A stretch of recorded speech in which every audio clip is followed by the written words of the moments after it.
काफी टाइम से हम राहुल गांधी के मुंह से सुन रहे हैं कि एक दिन जनता अपने घरों से बाहर निकलेगी और मोदी को सड़कों पर लाकर मारेगी। जो नरेंद्र मोदी अभी भाषण दे रहा है, मैं आपको बता रहा हूं, 6 महीने बाद, 7-8 महीने बाद ये घर से नहीं निकल पाएगा।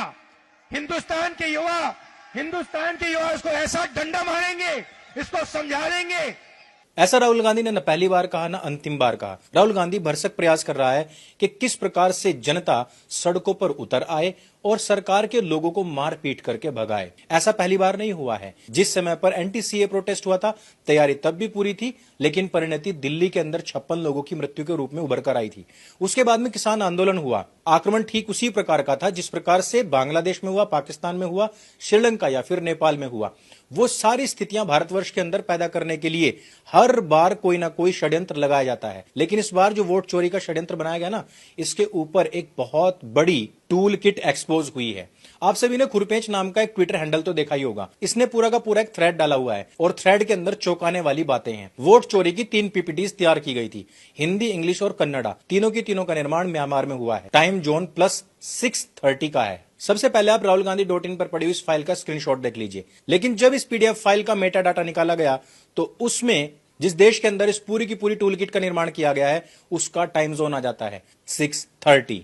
अब इसकी समरी टेबल में बताया गया है कि जो पीडीएफ है वो अडोब इलस्ट्रेटर सॉफ्टवेयर के द्वारा बनाई गई है, जो कि इस्तेमाल हो रहे कंप्यूटर के ही टाइम जोन को लेता है।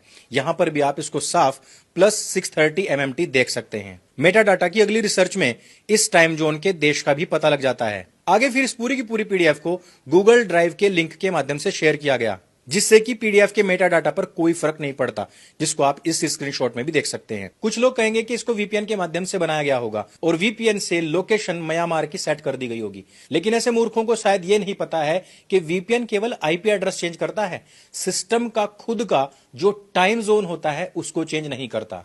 इस पर तो अभी और भी बहुत बड़े बड़े खुलासे होने वाले हैं, लेकिन पूरी टाइमिंग और वोट चोरी की बात को एक लाइन में समझ लीजिए। भारत का निर्वाचन आयोग म्यांमार, बांग्लादेश और पाकिस्तान के लोगों को ढूंढ ढूंढ कर बाहर निकाल रहा था, क्योंकि वो लोग यहां पर अपना डोमिसाइल वोटर कार्ड तक बनवाकर वोट दे रहे थे, नौकरियां प्राप्त कर रहे थे, यहां तक कि जमीनें तक खरीद चुके थे। बिहार में नेपाल, बांग्लादेश और म्यांमार से बड़ी संख्या में लोग पाए गए हैं।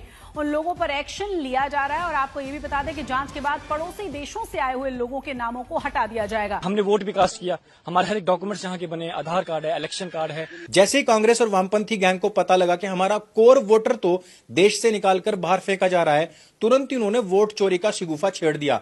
इनके बहुत सारे यूट्यूब चैनल भी हैं जो आए दिन सरकार गिराते हैं। ऐसे चैनल्स के थंबनेल्स आप यहां पर कुछ स्क्रीन रिकॉर्डिंग में भी देख सकते हैं। यानी कि सीधी सी बात है, सोरोस का गैंग इस समय पर भारत को अस्थिर करके यहां की शासन सत्ता को किसी प्रकार से हथियाना चाहता है। और ये कांग्रेस या गांधी परिवार की पहली षड्यंत्र नीति नहीं है। इससे पहले भी कई बार ये भारत की सरकारें इसी प्रकार गिराकर खुद से गद्दियों को काबिज कर चुके हैं।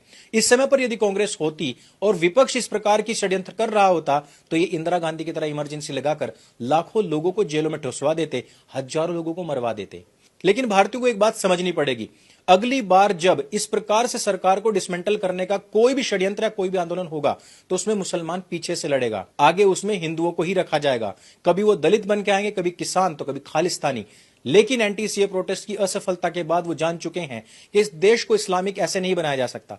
इसको इस्लामिक बनाने के लिए हिंदुओं को ही हिंदुओं से लड़ाना पड़ेगा। यदि आपने इस षड्यंत्र को समझ लिया तो आप अपने इस देश को टूटने से बचा सकते हैं। नहीं तो मेरे भाई, शुरुआत में ना ये दंगे, फसाद, खून खराबा, इससे ऑर्गेजम तो आता है, लेकिन जब देश पूरी तरीके से बर्बाद हो जाता है, तबाह हो जाता है, तो उसका सीरिया, अफगानिस्तान, श्रीलंका, पाकिस्तान या बांग्लादेश, म्यांमार, नेपाल की तरह ही होकर निकलता है। इस वीडियो को अपने सभी मित्रों तक शेयर अवश्य कीजिएगा और राहुल गांधी का वो स्पीच जिसमें उसने कहा था कि नरेंद्र मोदी को सड़कों पर निकाल करके मारेंगे, उस बात को हमेशा याद रखिएगा। भारत हमारा अपना देश है, इसको अक्षुण्ण बनाए रखना हम सबकी जिम्मेदारी है।